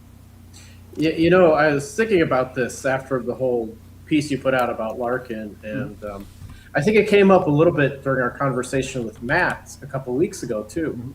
Yeah. Larkin's to the point where he's been on so many shitty teams that it's like being in a bad marriage and you blaming yourself the whole time. I don't know how else to put it, but he gets up in front of the press and he's like talking about, we've got to play better, we've got to try harder, and it's like at some point that's a broken record, and that becomes his mindset. Yeah, right. And every time you ask him what's wrong, it's just like this gloominess all of a sudden. No, it sounds like he's beginning to look like a guy who needs to change the scenery. Right. Yeah. And if you send him to another team and make him their number 2 center, oh my God, I bet you he'll light it up because then there'd be this whole the load of the world would be off his shoulders. He can just play. Have to be the captain. He doesn't have to be the guy because he really isn't. He's a very good player. He's not a great player. Yeah. But the other thing is then, is there anybody on this roster you could see be a captain? Honestly, I would think if you want a captain, it's going to have to be a veteran that you trade for or something because there's no one on this roster. I would argue Sider could be captain, but he hasn't won anything either. No, and I know. No, I get it. You said off the current roster though. Yeah. I said, and I would say no, I'm saying the next captain should be someone that's not a current wing. That's my. It's got to be a leader off another team, even if it's a veteran you pick up. Yeah. Somehow, there's he's got to have a better pedigree. There's no one on this team that has pedigree. Oh, Kane, but he's not a leader by any stretch of the imagination. No. But the Brincat maybe, but I have a feeling he's gone one way or the other in a year or two if he doesn't get traded this offseason. Yeah. Again, we're talking about stuff that there are so many things wrong with this organization, from leadership to the captaincy to the offense to the defense to special teams, and we hadn't even discussed the lack of 5-on-5 scoring. Well, the glass is half full people. The people that can be frustrating because they look at this with rose-colored glasses, and that's fine. If they want to be optimistic, that's fine. But they will tell you that, despite what I just said a few minutes ago about there not being anybody in the pipeline that makes it really excited, they will poo-poo that and say, no. There's several players coming up that could be really nice players, but they never really say that they're going to be. They're not franchise. First of all, if they need an impact player. Yeah. If they were franchise-changing players, they'd be up playing as 19-year-olds, 20-year-olds Yep. in the NFL. Exactly. That's the first thing. Secondly, so one of you two just said it a little while ago. He said you can't build a team with third and fourth line guys. There's got to be someone that's got, and I don't know if there's really anybody, but the optimistic people will say that there are people like Danielson and a few other names that could be maybe a 30-goal scorer if everything goes right. They could be like the sum of other, the sum of their parts are greater than their individual parts. That whole thing. If that new core, that new breed of Red Wing, I don't know. I think if that was the case, they'd already be up. Now I know the Red Wings are famous for keeping guys in the minors until they're 35 years old. I understand that, but still, I'm not seeing if these guys are indeed the future. Why are they up now? Yeah. Why are they up? so Instead of many things have broken we're down. saddled with Comfer and Kopp and Perron and we're stuck. We're saddled with all the. Where's the future guys? Why not play them? I'm with you at this point. What do they got to lose? I mean, that's kind of like they're going to lose games anyway. It's almost like Al. That's almost like a blow it up light. It's like a light version of a blow it up. You don't have to blow it up necessarily, but bring up have a bunch. They should have a bunch of next training camp. There should be 7-8 spots open on that team, wide open, that anybody can have. Anyone. I don't care where they come from. Where they come from another team, they come from Grand Rapids. They come from. I don't care where they come from. Juniors, college. I don't care. There should be 7 or 8 spots on that roster that are wide open, wide open. And if that means saying goodbye to guys like Comfer and Kopp and I could list a bunch of others, so be it. Yeah. I mean, how much are they going to lose if they get rid of Comfort? I mean, I think he's got like 1 year left on his contract after this. But I mean, like, really, what did they lose if they put a rookie in there or some other young guy in his place? He doesn't score much. Yeah. He doesn't. It's And not maybe like we they just really. inject. Maybe that's what they need. Is just an injection of youth, an injection of something. We've all said the same thing in this segment. They need something. We're not really sure what it is, but I think we can all agree that a shot of youth and a shot of something like that could help. If you can't get it from outside the organization, which, to Al's point, Eisman has not been very good at getting help from outside the organization, then why not look from within? Yeah. And if you bring these kids up, give them a shot. Honestly, what might have to happen before all of that is they need to shuffle around some of those the people in their front office, because I mean, who are their pro scouts? What have those pro scouts have gotten? The best player they've gotten is what, Gibson and maybe Perron. That's another good saying point. Much, Yeah. and even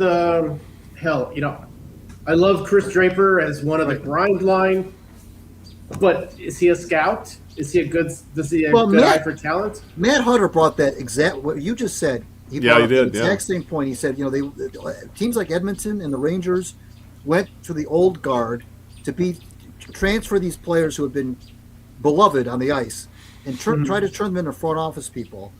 To your point, Nick, about scouts and so forth, it didn't work. Yeah. It didn't work. I mean, that's what the Detroit Tigers were suffering it from for a long time. Is Al Avila had the Old Boys Network, and Yes. Yeah. They cleaned house. There was a positive change eventually with that. I still think Scott Harris is a weenie, but and he should have gotten some hitting. But they're not bottom of the division anymore. Yeah. They actually have a shot at doing something. So it is making actual progress. They've been in the playoffs the last 2 years. The Red Wings have, just shitting the bed every single year for 10 years now. So, It's to the point. Yeah, I'm just very curious to what Eisman has to say whenever this process. Yeah, I don't. I'm surprised they haven't had it already. And there's been no word as to when they're going to do it. But I would be very curious as to what they have to say. And the thing is, Eisman never says anything anyway. Yeah, right. But I would hope the press actually puts a full court press on this guy with the questions. What is going on here? Right. Eisman's starting to get a reputation, I've noticed, of being kind of a prick. to the Yeah. press. And kind of somebody mentioned it the other day. I saw it on Red Wings Reddit that he's got a little bit of Belichick in him, a little bit of Bill Belichick in him. Yeah. And that's not a good. And not a I'm right, you're wrong. Shut up. Yeah. That's an Yeah. accurate. Not in a complimentary way, not the Right. Super Bowl winning way either. Yeah. The way he handles the Combative. Yes. But it's passive aggressive combativeness. It's not. Yeah. He's not. He's not a yeller. He's not Tortorella. Mm-hmm. But he's got this. There's something about him that rubs people the wrong way with his dealings with the press. Kind of this. I'm the smartest guy in the room ish. Yeah. But not. He's not quite there. I wouldn't say that about him necessarily. But it's almost dismissive. It sounds like Matt Patricia. It's borderline dismissive. And what you said, Al, about you hope the press will hold his feet to the fire. I wouldn't hold my breath on that, by the way. Yeah. I wouldn't hold my breath. But somebody should. I can think there's probably only a couple guys out there that would, and they work for 97 won the ticket. Probably Jeff Rieger, maybe Mike Stone. Other than that, I don't see hardly anybody in town doing that. In previous press conferences, like previous years, Yeah. Yzerman, it might have been last year, Yzerman had just flat out said, I don't care what other people think. I think to fake Which is okay if you're successful. I think it was in the context of, like what fans are, feeling and thinking. And it's like, well, I mean, to a degree, he's right about that. But those are the things you say, though, when you're on top. You don't say those things when you're, no. Yeah. And getting worse every year. I mean, Yeah. I think this is worse what happened this year than, like last year, they sucked and they didn't do well. And now this year they were supposed to do well. And this is, a bigger letdown, to be honest. So it'll be interesting to see what he says. Probably a lot of the same stuff. Like, they weren't out there. We couldn't sign anybody, and so on and so forth. Yes, we like the kids we have in Grand Rapids. We hope to see a couple of them up next year. Blah blah blah. Yeah, I'm not anticipating anything revelatory, but we could hope.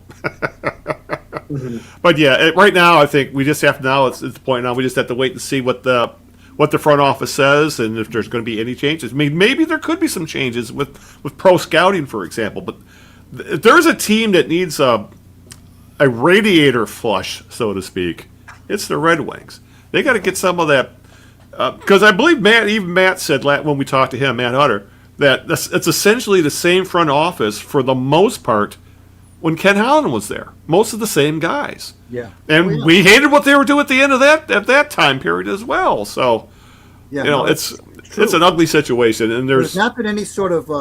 You're right. There hasn't been any sort of drastic turnover, and he's even got one. I think his brother is in the front office. Yes, he is. You're correct. Why? I don't know. I didn't know that until recently. Yeah. Yeah. Well, Matt's. No, Yzerman's brother. Yzerman's brother's in the front office. Oh, really? What he does, I have no idea. Maybe he keeps Steve Seath warm when he's walking around the office or something. But I don't know. But yeah, it's. Oh God, the Red Wings are such a frustrating topic at this point. So, all right, before we wrap things up, we'll touch on the Tigers a little bit because they have turned the season around somewhat. They're 8-2 since the 4-9 start. After that, they got swept in Minnesota. But the guy we need to talk about is who Greg just brought up while we were talking about the Red Wings not having a guy like this, and that's Kevin McGonigal. He's been playing primarily every day, either shortstop or third base. And the kid's been all that. He has more than lived up to expectations. He's exceeding expectations. Oh, yeah. Right now, he's hitting .317, .411 on-base percentage. He's slugging .488. He's got an OPS just under 900. He leads the team already with 1.4 WAR. Which, he's tracking to be like a 6-7 WAR player as a rookie. Yeah. I mean, that's insane. And as you said, Greg, it seems like whenever the Tigers are doing something positive, he seems to be right in the middle of it. He's scoring a run. He's in the middle of a rally. He's and the other thing that's impressive too. In 77 at bats, I just looked this up a little while ago. He's only struck out 11 times. Yeah, and he's walked more. He walks more than he strikes out. He walks more than he strikes. You mentioned the .411 on base. Yeah. I mean, that is the thing I like about him. And I don't like to I usually don't gush over young kids, especially after a few weeks. Mm-hmm. But when I watch a guy like this play, I don't just watch him play. I watch how he handles himself, how he goes about his business. And whenever I look at him on my TV screen, he just looks like somebody who's been in the league for 5 or 6 years. Yeah. He's unflappable. He looks like a veteran guy. It doesn't even look like he's 21 or 22 years or whatever he is. He even looks older than he is. I mean, physically looks older. But he just is. He sees the ball. He sees these pitches. Incredible. He adjusts within at bats. He's almost kind of. It's almost kind of creepy how good this kid is. Really. I mean, I've never seen anyone come up to the big leagues, at least for the Tigers, and handle big league pitching out of the gate like he has. I mean, and I know he's going to hit his slumps. I know there's going to be rough points for him, but I'm starting to wonder now how much of that's really going to happen, because I think he's got some really natural ability. This is not Torque 2.0. This is not Riley Green 2.0 by any stretch. This guy is not Cole Keith. He's something. He's in his own league as far as I'm concerned. As far as he's the best young hitter I've seen the Tigers call up in my life. I've been following this team for 55 years. I can't think of a rookie hitter who has handled big league pitch. That's including Whitaker, Trammell, you name it. I can't think of one guy who's burst onto the scene and handled big league pitching like he's been in the big leagues for 5 years, like this kid has. It's uncanny how good this kid is. I know I'm gushing. I understand that, but there's nothing so far that it's given me pause to think that he's got a hole in his game. Now, I'm sure that once the pitchers see him, they're going to figure something out. They're going to say, he doesn't handle this pitch well. But I'm telling you, he makes adjustments within at bats that guys like Miggy Cabrera would make. That's you don't teach that. You either have that or you don't. He wasn't coached up. This kid was not coached. He just knows how to hit. Period. Yeah, this is just good scouting, high school scouting. Right. Yeah, right. He was drafted out of high school. It's another good point. He was drafted out of high school. You got to give Scott Harris credit. This is a Harris draft pick, wasn't it? Yes, it is. Him and Clark, because Clark is raking in AAA right now as well. Got to give Harris credit on this one. Yeah, I mean that was not a miss. Yeah, and he's not feasting on one certain pitch. They're trying to adjust, and he's hitting the ball. And that's the thing. This is when Harris said, "I want guys who control the strike zone." McGonigal, right there. And as you said, Greg, that big thing: more walks than strikeouts. How many Tigers have we bitched about over the years, and their on base percentage? And this is the kind of player he's been talking about. And the power's going to come. He's only got one home run so far. But this looks like a guy who's going to give you ultimately be a 20-25 home run guy. I'm not worried about the but he brings everything else to the game, at least so far. And I'm with you, Greg. There's going to be times where he's going to scuffle. Sure. But he's not going to scuffle like Torkelson, as we keep bringing up, who was once again scuffling along and has been dropped in the lineup. And he was actually benched this weekend. Think about what you're doing. So how many times can he do that though? Exactly. They've already sent him to the minors a couple of times. Yeah, he's got one option left that they can use on him, I believe. We should not be talking about him going to the minors at this point. No, not at his age and the amount of time he's had in the big leagues. You're right. He's a 1-1, and he's been in the big leagues. What? This is his 4th or 5th year now. Yeah. I mean, it's and the thing is, it was probably what they're saying now might be the worst draft in recent history because of the pandemic 2020. Now he is a guy who has to hit home runs. Yeah, exactly. If he's not hitting home runs, there's no value. I'm not worried about McGonigal not hitting home runs, but if he's not hitting home runs, then if he's not hitting home runs, he brings nothing to the table. Nothing. Yeah, exactly. Zero. I mean, if he's going to end up being a Rob Deere guy and hit 30 home runs and bat 210. At least that's something to the. At least he needs to be a 3 true outcome guy, and right now he's a 1 true outcome. If he's not going to even hit home run, if he's not even going to hit a home run anymore, which he doesn't have any, by the way, through 23 games. Yeah. Then I don't know what he brings. I don't know what he brings to the table. I really don't. Yeah, he's on borrowed time. He really is at this point. But still, McGonigal. I have a feeling, Greg, we're going to be gushing over him all year long, the way he plays. And now I'm getting the itch to see Max Clark. I would not be surprised if we see him by the All-Star break the way he's playing in AAA. So it's and with Parker Meadows out, it looked like for the majority of the season.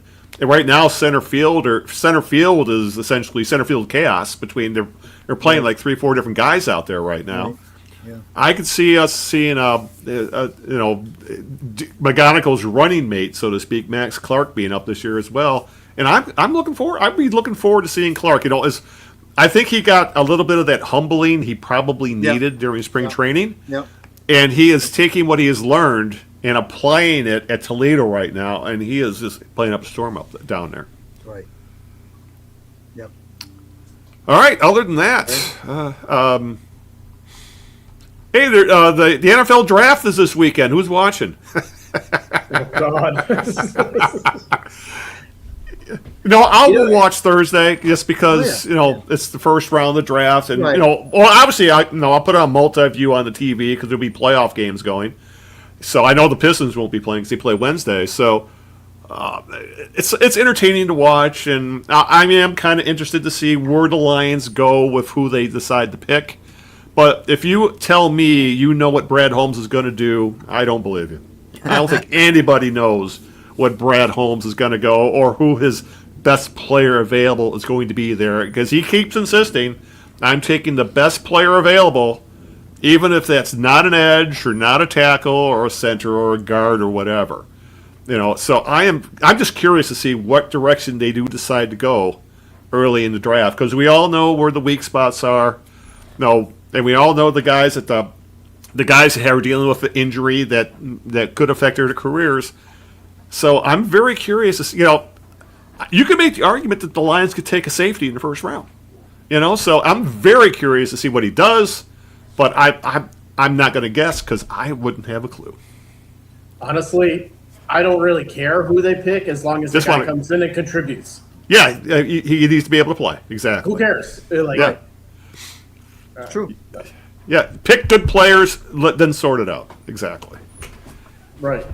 And that's pretty much what Holmes has done for the most part. He's been a kind of a best player available kind of a guy. He's made some picks that the quote unquote experts are scratching their heads about. Jahmyr Gibbs, maybe the most famous example.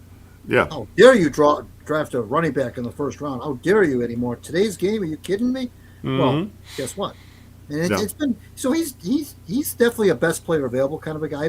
He doesn't really get pigeonholed, which is to your point, Al, when you said, if you know what Brad Holmes is doing, I don't believe you, because it's true. Mm-hmm. Nobody really knows. Yeah, it'll be fascinating to see. And hell, he couldn't. We've seen him trade up and down the draft, and he comes from an organization that is known to do that as well. So it's very possible they trade down for they think a guy they really like is going to be available lower. Maybe they can trade down, or as we've seen him in the past, if he sees a guy he loves, he will trade up to get him, as we've seen him do with with JMO. So I'll watch. It'll be fascinating to see what the Lions do. But it'll be one of those second screen kind of things while I'm flipping between the NFL and the NHL playoffs. So. Yeah, I'm But going to other be at than a that- party, so I'm going to miss it. There you go. Yeah. Nick's going to become a beach bum going by the photos he's been sending us. So No, I don't blame you. You would be Yeah. too. the Seattle beach bum up there. Those photos Yes. are beautiful. Yeah. And I guess we should also bring up Rod Wood spoke again. I don't know if you caught that. No, I didn't know. I didn't No. see that. Yeah, Thank God. he went to the Detroit Economic Club Oh, boy. and spoke to God. them. Nothing good. And I guess the big news he made, is that the team hopes to sign all four of its top 2023 draft picks. If 4 guys took in those first 2 rounds, Gibbs, Campbell, Laporta, and Branch. He hopes to get. They're all supposed to get extensions this offseason. And he says that the season-ending injuries to Laporta, which is a herniated disc in his back, and Branch, obviously the torn Achilles, is not going to change their plans. And I think that's the thing that had people a little concerned, is that do you really want to lock down a guy coming off a torn Achilles or a guy who's had a back injury. We all know what someone who has back problems. A lot of times you're never the same after one. Right. So that was kind of like, I don't say a red flag, but maybe a yellow flag, a little concern going on there. But at least he didn't say anything stupid this time. Like being proud of asking for money back? Yeah, exactly.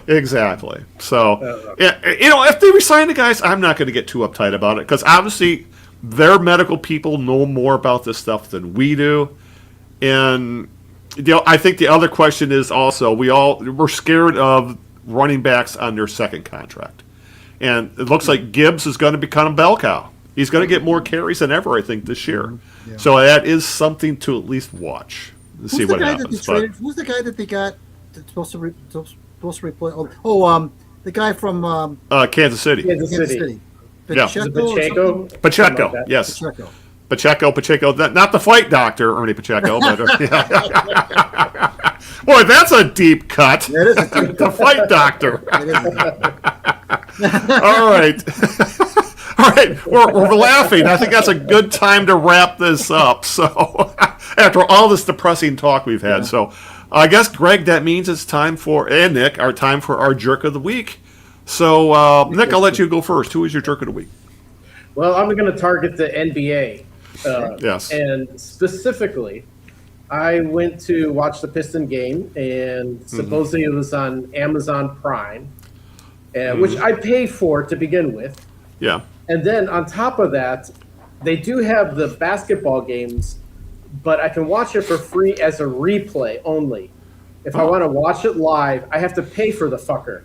Oh, my God. And so it's like, first I'm paying for Prime, and then I have to pay for something on top of Prime in order to get the stupid game. And I'm like, it's another one of these what the fuck kind of things. In the words of Adam Silver, just watch the highlights, Nick. Just watch the highlights. Yeah. Well, and he can go suck a whatever.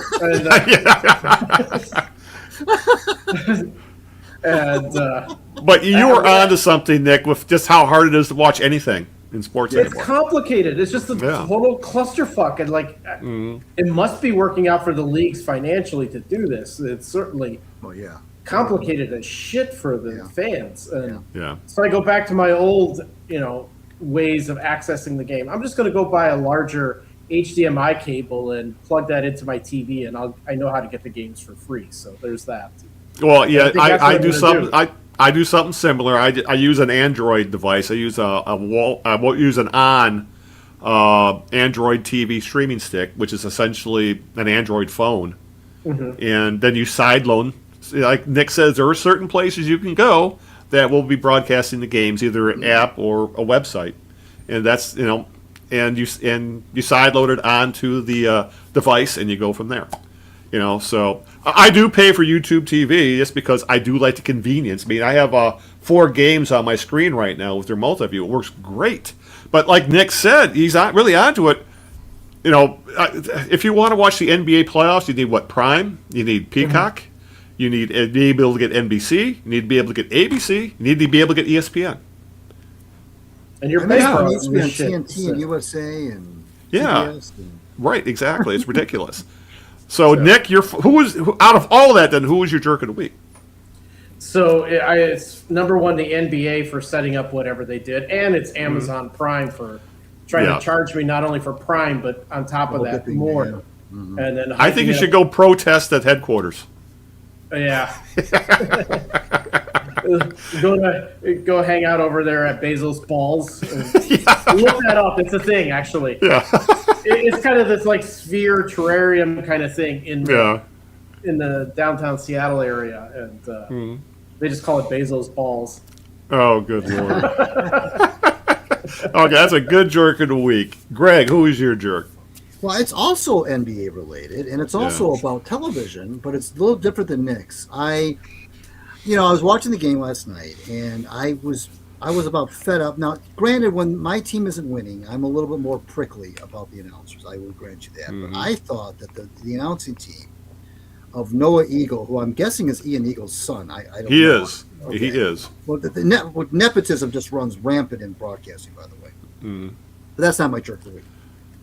He and Grant Hill were the way they called that game last night was like they were calling a regular season game in December. There was no awareness of how important the game was to me. There was just a lot of, they talked too much, they joked too much, they were trying to be clever and funny. Grant Hill was, and I like Grant Hill. I mean, I think I've never been an anti-Grant Hill guy, but as a color commentator, there's something about him. The two of them together were, to me, nauseating. They were talking way too much, trying to be clever, trying to be funny, and I'm not even going to go. I'm not going to try. Oh, they were pro the Magic. I'm not going to go there. Mm-hmm. But I just thought they talked too much. It wasn't an enjoyable broadcast. Now, it wasn't Pistons losing didn't help that. But even if the Pistons had won, I'd say the same thing. They talked too much, trying to be too clever. It wasn't a good broadcast. I just don't think it was a good broadcast. I don't think I just think it was forced, and I wasn't impressed. It didn't feel like a playoff broadcast to me. It felt like we were getting like the C team or the D team, and it wasn't one of the best broadcasts, and I just feel like I didn't like it. And so my jerks of the week are Noah Eagle and Grant Hill. Yeah. Can't argue for there. Just give me Kevin Harlan doing all the damn games. Yeah. I think Like that Green. man is the best. Yes.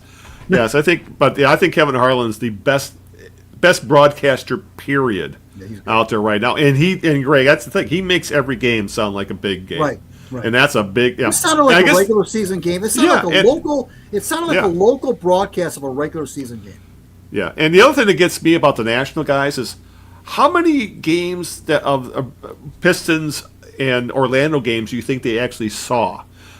I'm sure they've seen plenty of Knicks and Bostons and Lakers games because that's usually all they call on the national games. Right. So they don't see the smaller market teams or the teams that are up and coming.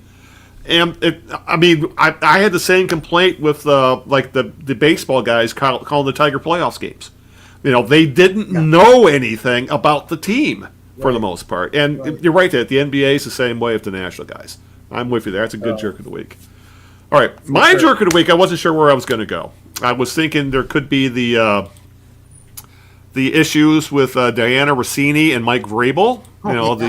That's a good one. I'm really tempted to do that. That's a good one. And also, the last couple of days it came out that the Patriots owner Robert Kraft was trying to, to crush the story somehow. The whole thing's an ugly mess.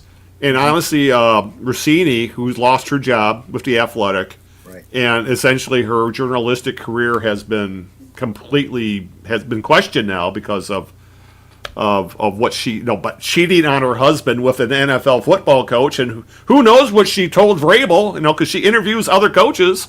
There was that. But I'm going to go as kind of NBA related. I'm going to go Stephen A. Smith. And you guys know that Stephen A. Smith, isn't he supposed to be the de facto NBA voice of the ESPN? He's on all the pregame and postgame shows. He does First Take every day, and he's always railing about the NBA. That's supposed to be what's in his wheelhouse. Usually the Knicks. Yeah, exactly. But where he was yesterday? Speaking of the Knicks, during the Knicks game, the playoff game, he was at WrestleMania. Oh, okay. Oh, Because ESPN is now in cahoots with WWE, and they actually broadcast, I think, the first hour that used to be on YouTube. They broadcast WrestleMania on ESPN, and of course, they had Stephen A. Smith there. And for that matter, what's his name? There are other loudmouth that's on the air all the time. The Pat. McAfee. McAfee. Yes, he was heavily involved with WrestleMania as well. So, and now they're expecting. I had no idea what happened today, but it's pretty obvious. Stephen A. Smith didn't watch any NBA playoff games yesterday because he was at WrestleMania working for ESPN and making an appearance, being Stephen A. Smith. So my jerk of the week is the NBA and ESPN and Stephen A. Smith for kind of making a mockery of the whole thing. What the hell is WrestleMania doing on ESPN at this point? Right. It's like, why? And why is Stephen A. Smith there? He could probably give two shits about wrestling, but ESPN wants the face of the network. God forbid he's the face of the network. Oh, him and McAfee are essentially the face of the network now. My God, but no, Jesus Christ, what has happened to that damn networks? That's my jerk of the week. That's a good one. Maybe it was the guys that had the History Channel who decided Pawn Stars would fit that theme. Yes. Yeah. Oh yeah. Don't. Same Yeah. ideas. Yes, exactly. All right, I think it's time to get the hell out of here. So, Greg, I'll let you do what you always do so well. Get out the thank yous and what might social media and what we might have coming up. Sure. First of all, thanks to Siddy Hall for another great NBA discussion, Pistons discussion. As I said, we will bring Siddy back for as long as the Pistons are still alive. So we'd like to bring him back once for each round to talk about that given round. So we hope that means we'll see him again soon. If not, we'll see him for a postmortem about the Pistons. Follow me on X at Greg Eno. Follow the Knee Jerks on X at the Knee Jerks. And please subscribe to gregeno.substack.com. It's free, and I will be in your inbox every Monday if you do so. I want to thank my lovely wife, Sharon, and thank you, gentlemen, for making Monday nights so gosh darn fun. And, of course, our West Coast beach bum, Nick Milanovich. Tell everybody where they can find you online. Well, online. I was going to say they're going to find me in the beach pretty soon. Yeah. But, Yeah. but online, you can find me on Twitter at Nick Milanovich. That's where I'll talk about sports. I'm also on Instagram under Cat Up a Tree, but that's my non-sports stuff, even though I might dabble in sports there, but usually it's something else. Yes. All right, and of course, want to give first a shout out to Siddy. Always enjoy talking to him. Thank you to you guys for putting a couple hours out of your week to bullshit about sports, which I have no one else to really talk sports with for the most part. Other than when I meet my buddy at the bar every Friday for a couple hours, we talk a little bit about sports, but I don't get to go in depth unless it's you guys. So it's always fun. Always enjoy it. Please, we would love it if you would like, share, and subscribe to the podcast. We are available pretty much anywhere podcasts are found. Just do a search for the Knee Jerks. Do a search for Eno, Nick, and Big Al. Some variation of that. And you can do that at places such as Apple Podcasts, YouTube Music, iHeartRadio, Spotify, Amazon Music, Deezer, Radio Public, Ghana. Pretty much just take your favorite podcast aggravator, do a search for our show. You can find it, and please subscribe. And of course, we are also on Twitch and YouTube, streaming every show we do live to those platforms. All right. And of course, I can't forget the homepage. The homepage is thekneejerks.net. Everything we talk about, show notes, links to Greg's Substack, Nick's social media, and all that stuff the links can be found at thekneejerks.net. You can also download the MP3 from there. All right, I think it's time to get out of here. So in a couple of weeks, we will be back. We should have a Lions draft to talk about, at least the fallout of that. Well, hopefully we should have Siddy one way or the other, either talking playoffs or doing a post-mortem, and Tigers baseball and whatever the hell. And we'll probably have no more Red Wings fallout. So we should have lots to talk about in 2 weeks. So until that time, this is Al Beaton saying good evening, good luck, and aloha, along with Nick Milanovich. Good night, guys. And, of course, Mr. Substack himself, Greg Eno. Ciao, Italy. We'll see you in 2 weeks.